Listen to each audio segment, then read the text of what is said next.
on prend la première intervention d'Annette Becker sur 14-18 et précisément ce qui se voyait pas de l'histoire de 14-18.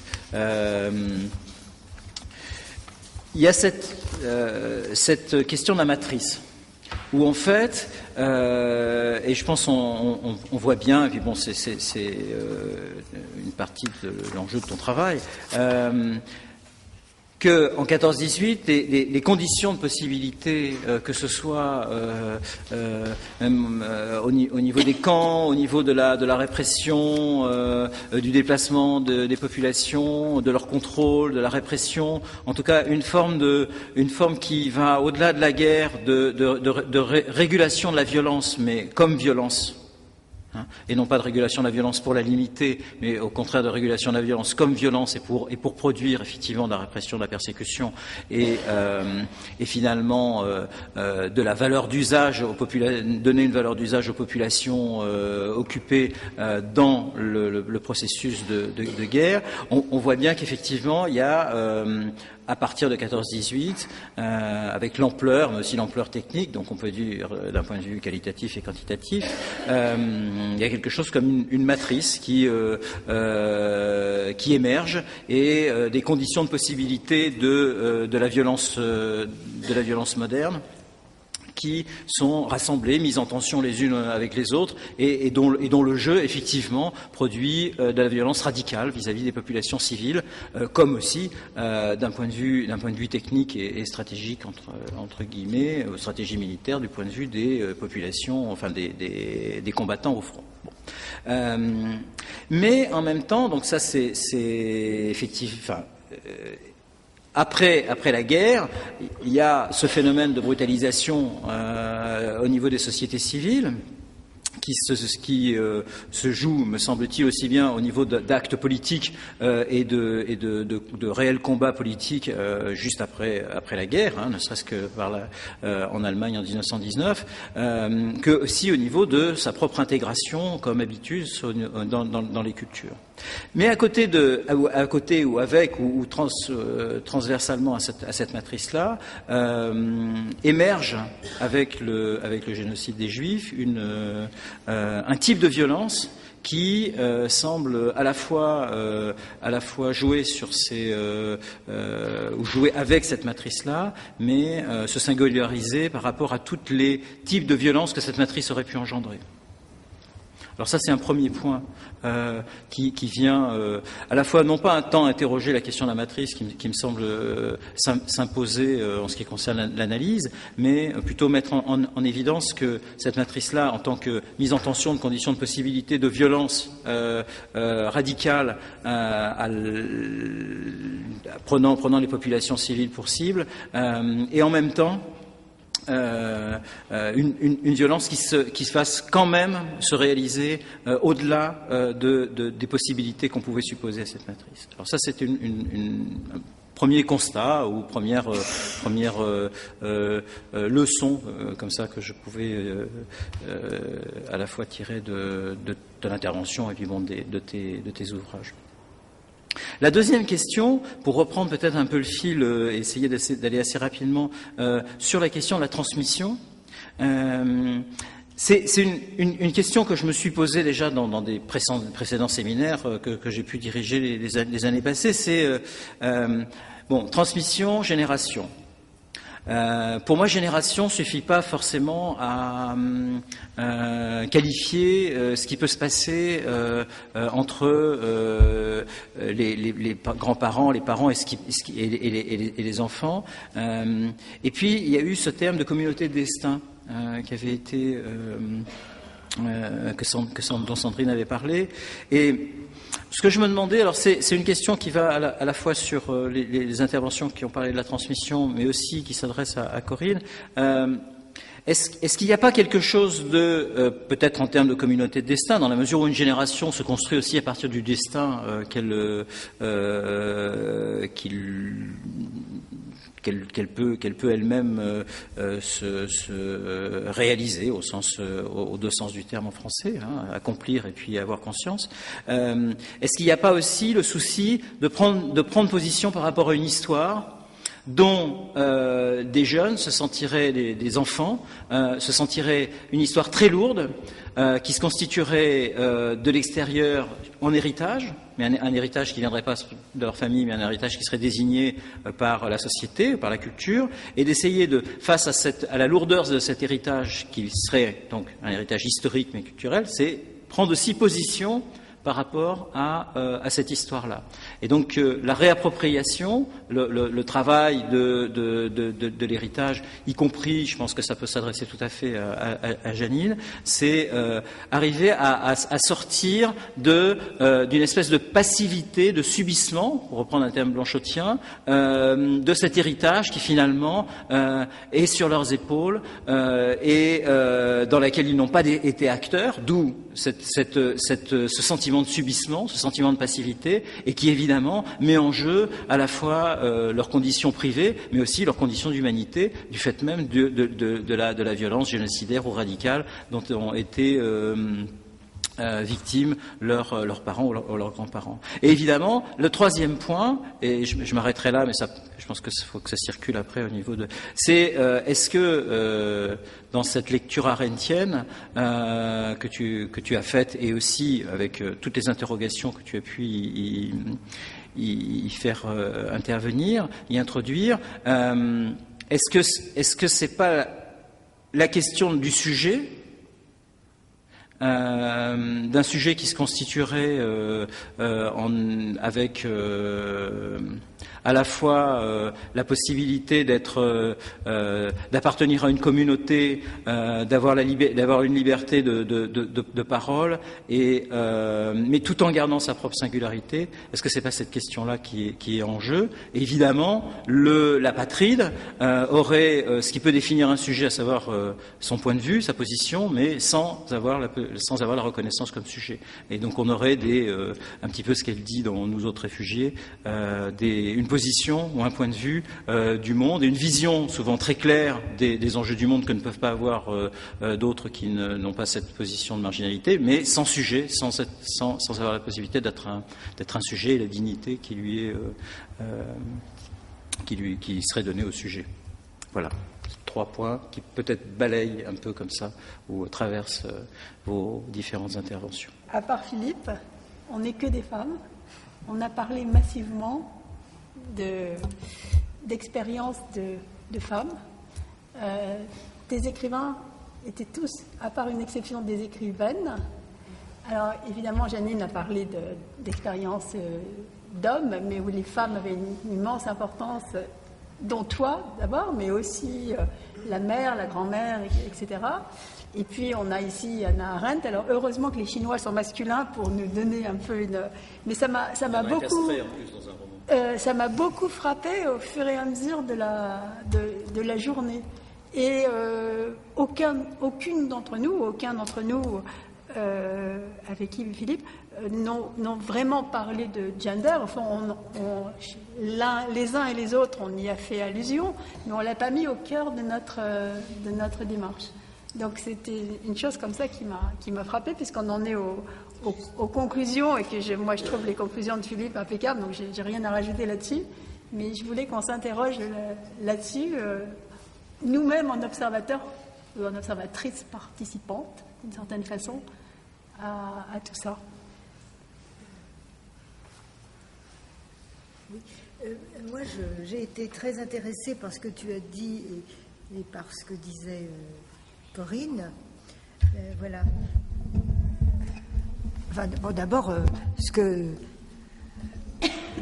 tu as dit, toi, sur les déportations au moment de la guerre de 14, je ne le savais pas. J'ai beaucoup appris, je connaissais les morts, les tranchées, la transmission, mais je ne connaissais pas du tout cette histoire des camps de population. Mais alors, ce que je veux dire par rapport à mon propre travail, j'ai été très intéressée par ce que disait Corinne sur le plan de la citoyenneté.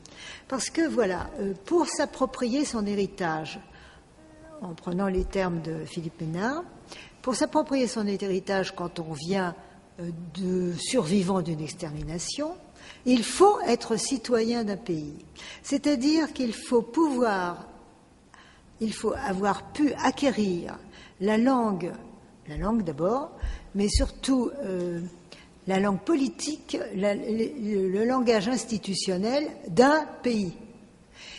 Ce qui fait que si les pays démocratiques n'existent plus, les descendants d'exterminés sont exterminés une deuxième fois. Parce que ce travail de mémoire ne peut pas... cette réappropriation de la mémoire a besoin, pour s'inscrire, de s'inscrire quelque part. Et on ne peut pas s'inscrire si on n'est pas citoyen. Alors, c'est là qu'intervient le temps, c'est-à-dire que mes parents sont arrivés, ils ne connaissaient pas le français, ils n'avaient pas de carte de travail, etc., etc. Mais, disons que, en gros, dans le laps de vie qui a commencé en 1920, le jour où a débarqué ce père et cette mère qui avaient 10 ans de moins, et maintenant, eh bien, il y a eu quand même, à un moment donné, la naturalisation, à un moment donné, par absence de chômage, le travail qui a permis aux enfants de faire des études, donc moi de faire des études d'allemand, de devenir traductrice de Freud et d'avoir envie d'écrire ce que je vivais dans un travail analytique. Mais ça n'était possible que parce que j'étais citoyenne en France. Et le politique et la mémoire sont étroitement mêlés.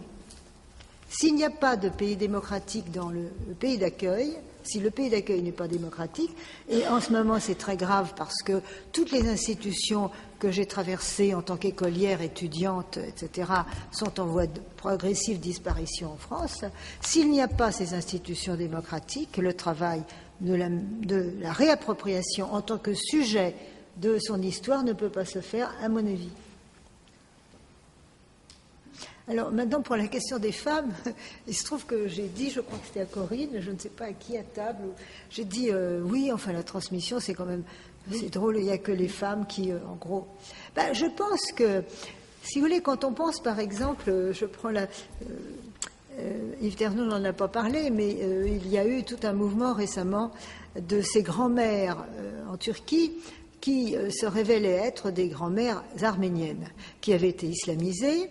Il y a une avocate qui a écrit « Ma grand-mère l'arménienne », c'est-à-dire qu'elles ont été islamisées, elles n'ont pas du tout dit qu'elles étaient arméniennes, on les a mariées avec des Turcs, etc.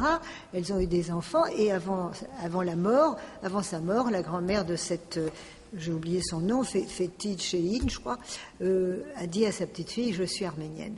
Alors, les femmes ont la possibilité, de par leur configuration psychique et biologique, de donner naissance, après un certain temps, j'allais dire, de monstres qui disent la vérité. Mais, vous voyez, c'est-à-dire qu'il y a une capacité du féminin à temporiser, à garder un secret et à faire mûrir quelque chose. Alors, je trouve que c'est beaucoup plus... C'est-à-dire à supporter la servitude, à supporter l'aliénation sans se perdre. Mais c'est plus difficile pour un homme. Je crois que les hommes, il faut qu'ils prennent le flingue quelque part. Excusez-moi d'être gender, mais comment... C'est difficile. Je dois aussi vous dire que, je le dis dans un autre type d'exposé, mais pas celui-là, moi, j'ai pu publier le texte de déportation de mon père pour la première fois au temps moderne en 1982, parce qu'il y a eu à Paris la prise d'otage au consulat de Turquie. C'est un événement politique qui a fait que la problématique arménienne a éclaté à la télévision, et que les temps modernes, où j'avais déjà publié, parce que, en tant qu'institution démocratique, moi qui étais une illustre inconnue, on avait accepté mes articles, eh bien, ils ont accepté aussi, en 82, le texte de déportation de mon père, mais c'est un acte violent, politique, donc un acte dit terroriste, qui était en fait un acte de résistance, qui a permis que sorte de sa clandestinité une sorte de brûlot à l'époque. Donc voilà, je sais pas si c'est très problématique parce que je pense que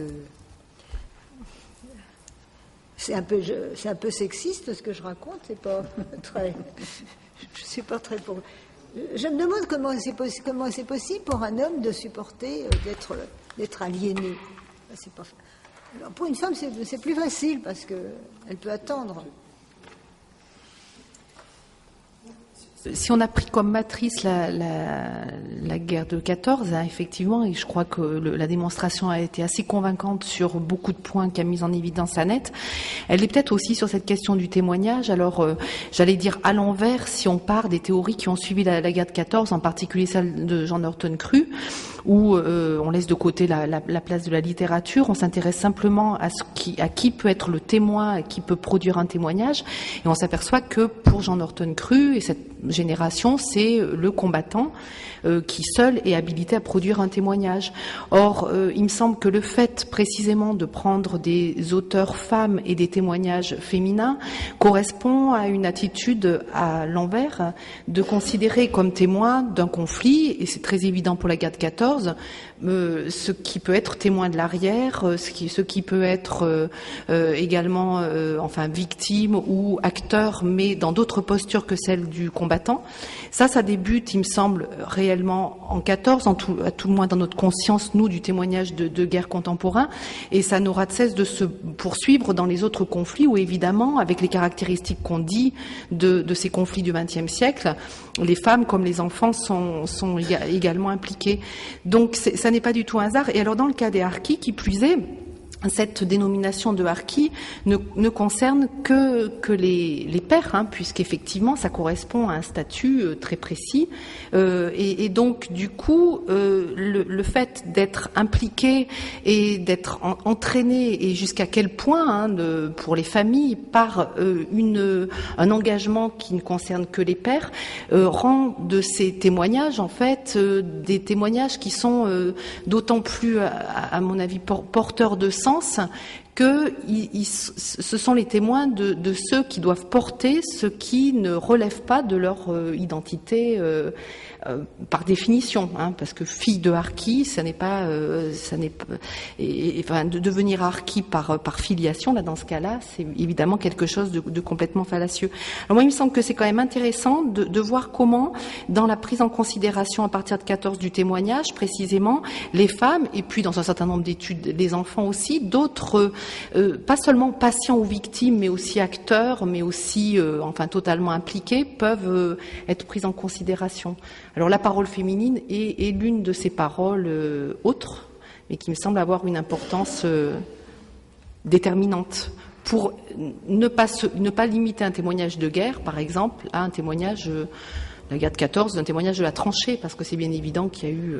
Oui, mais dans ce cas-là, il faut que les femmes puissent prendre la parole, et c'est pas un hasard que les filles de harki prennent la parole au moment où elles le prennent. Au moment où les femmes ont traversé le siècle et ont pris la parole. En 1918, il n'était pas question pour les femmes victimes de viols ou de déportation de témoigner. Or, on s'aperçoit maintenant, en travaillant sur ces questions, qu'il y a énormément de journaux intimes qui ont été tenus uniquement par des femmes, pour la bonne raison que les hommes étaient partis au front. Et que donc elles ont pris de fouet une situation qu'elles n'étaient pas évidemment prêtes à connaître, mais elles ont témoigné tout de suite. Mais ces témoignages n'ont pas été connus, et ça risquait pas d'intéresser Norton Crue, parce que le pauvre, il savait même pas que ça existait, mis à part sa censure obligatoire de tout ce qui n'était pas la vraie expérience du front. Sachant que ça n'existe pas non plus, donc il aurait pu s'arrêter tout de suite de travailler à son grand œuvre. Mais par la suite, ça a continué. Il me semble, mais les spécialistes étaient à mes côtés, que les témoignages de la Shoah ont été massivement masculins dans un premier temps, et ce n'est que dans le deuxième temps, dans la deuxième série de témoignages, qu'elle s'est féminisée, il me semble. Oui. Je crois qu'il y avait une question. Effectivement, la femme était un peu identifiée aux civils et aux victimes, etc. Et puis aussi des enfants, mais donc il y a toujours l'association femmes-enfants et tout. On l'a même vu dans les images. Ça a été dit que les déportations de femmes ont beaucoup plus frappé, alors qu'il y a des déportations massives de travailleurs masculins qui sont moins passés. C'est une première chose. Deuxièmement, une réflexion est très profonde, c'est ce que je dis, sur toute la réflexion sur l'État-nation, citoyen, droit de l'homme et droit du citoyen. C'est qu'effectivement, Encore faut-il avoir un État démocratique, et je crois que le fait que la Turquie est encore dans le négationnisme montre qu'effectivement il y a encore un gros problème par rapport à ça, par exemple. Alors plus fondamentalement, la réflexion que vous avez faite, enfin, les réflexions qui vous suscitez par rapport à Hannah Arendt, quand vous dites qu'elle trouve problématique, c'est le fait qu'on ait des États-nations qui commencent à décréter, à décider souverainement qui est citoyen, c'est très grave, mais ça ne me semble pas vraiment neuf dans l'idée de la nation. Si on prend 1789, il y a toute l'image des immigrés, qui sont pourtant des Français. Je veux dire, dans la Marseillaise, on parle d'un sang impur, etc., qui va inonder nos sillons, etc. Il y a Robespierre qui, quand il veut éliminer Anacharsis Clause, termine son discours en disant « c'est un Allemand, jugez vous-même ». Donc il y a déjà, dès le départ, cette idée effectivement de ceux qui sont hors de la nation, même s'ils sont français. Donc, pour moi, ça c'est pas nouveau. Et rappelez quand même que la déclaration des droits de l'homme, c'est la déclaration des droits de l'homme et du citoyen. C'était quand même dit. Et enfin, une toute dernière réflexion, c'est par rapport justement à la figure, je dirais contraire, qui est celle de la patrie, voire du réfugié, etc. Ce que j'ai trouvé très intéressant dans votre réflexion, ça m'a renvoyé à ce qu'on a vu ce matin par rapport à 14-18, c'est effectivement les discours par rapport aux réfugiés, ces réfugiés qui sont des aliens, même quand ce sont des alliés. Même quand ces gens qui sont dans notre camp, c'est des alliés, mais c'est des aliens. Et par rapport à ça, pas plus tard qu'hier, on voyait au journal télévisé belge, effectivement, les réactions complètement virulentes et haineuses par rapport à l'ouverture d'un centre de réfugiés avec un discours qui, pour moi, me renvoie directement à ce qu'on a entendu déjà en 1918. C'est vraiment la similitude du discours me semble très frappante et assez désespérante. Et enfin, toute dernière chose, c'est toujours par rapport à cette idée du citoyen. Le paradoxe que l'extrême droite ait repris cette idée de nation, qui était pourtant l'idée de la Révolution française contre laquelle elle s'était érigée, et c'est Barrès. Quand on parle d'institution dans l'espace et le temps, Barrès, c'est clair, hein, c'est la terre et les morts. On ne peut être français que si, effectivement, on est inscrit dans de plusieurs générations, donc c'est la terre et les morts. Donc, je crois que c'est quand même un vieux fond culturel qui n'est pas tellement nouveau et qui est réactivé très fort à partir du XXe siècle, mais c'est des idées qui étaient déjà présentes auparavant, selon moi. Bien sûr, mais ce que montre Arendt, c'est que justement la France, c'est l'État-nation par excellence, qui est arrivé à faire son homogénéisation linguistique, et depuis très très longtemps, hein, même avant la Révolution française, Villers-Cotterêts. Bon. Donc qui finalement, à partir de la Révolution, a réglé cette question, qui est dans une sorte d'homogénéité. Tandis que ce sur quoi elle met l'accent, c'est sur le fait qu'à partir du moment où les trois empires, enfin la double monarchie, alors là on a un puzzle de nationalité où aucun État n'a plus les moyens de procéder comme la France, et où donc là on va être déchu réellement de ses droits de citoyen, ce qui est quand même une situation un peu différente. Juste un mot sur Barrès et la guerre de 14, parce que c'est très, très intéressant. Vous avez tout à fait raison. Mais pendant la Première Guerre, il écrit Les familles spirituelles de la France, où il montre que tous ceux qui meurent sur le champ de bataille appartiennent désormais à la France. Et c'est le Barrès revenant sur l'antisémitisme et disant « les Juifs de France aujourd'hui sont des Français ». Parce qu'ils meurent sur les champs de bataille. Bon, ça reste un peu compliqué, mais on voit quand même l'évolution. Ce sont les morts, oui, les bons juifs français sont les juifs morts sur les champs de bataille.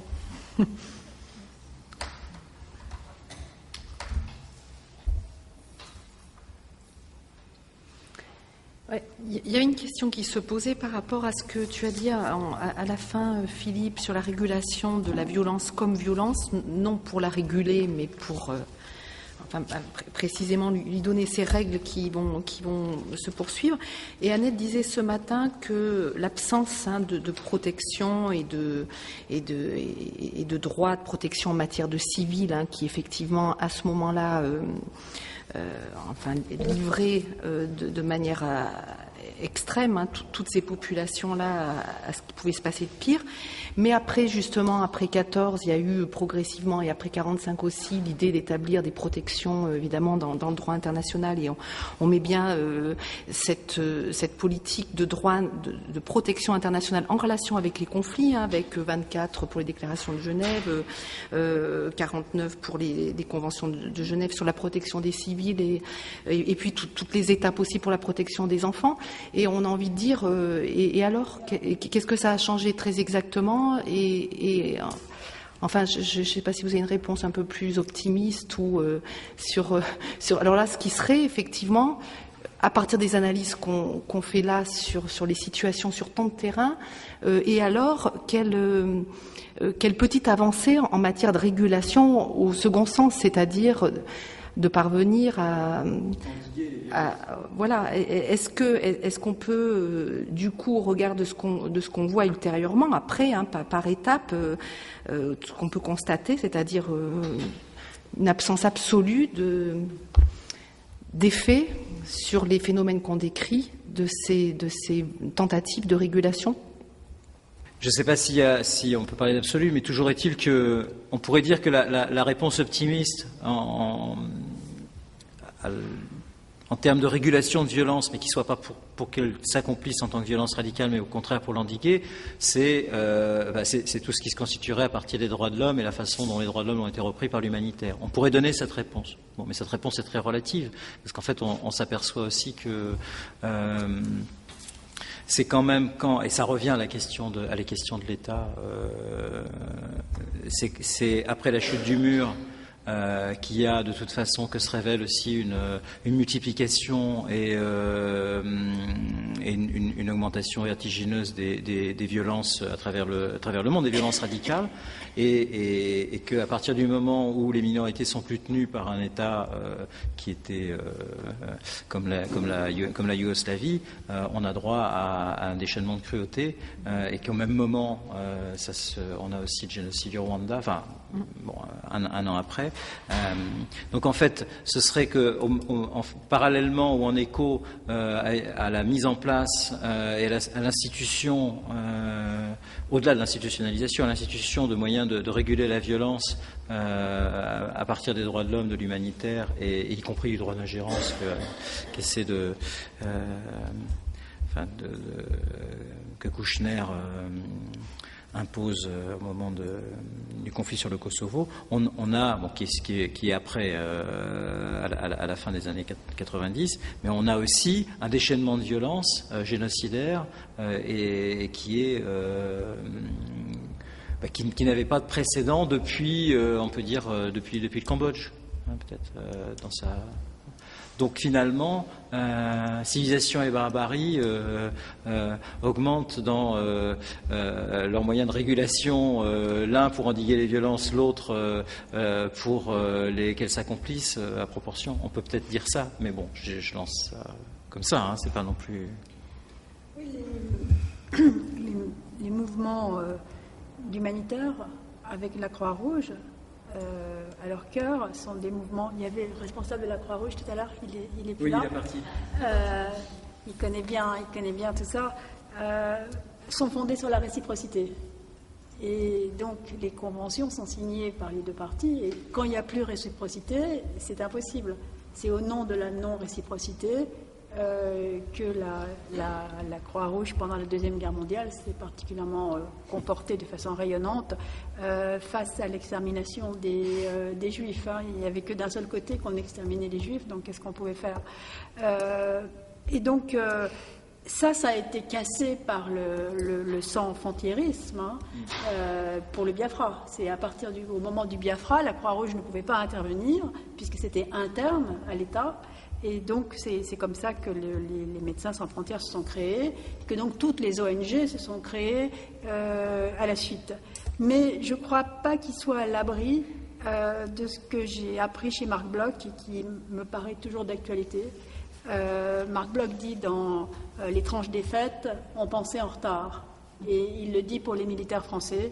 Mais en fait, tout le monde pensait en retard tout le temps.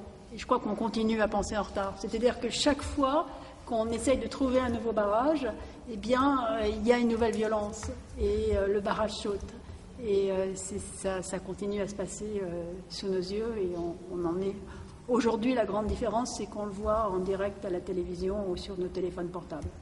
Qu'on est dans l'illusion de penser en même temps, alors qu'on est quand même On est quand même en retard, bien qu'on ait les images en direct. Je pense qu'on peut déclarer la séance levée. Merci beaucoup aussi. Votre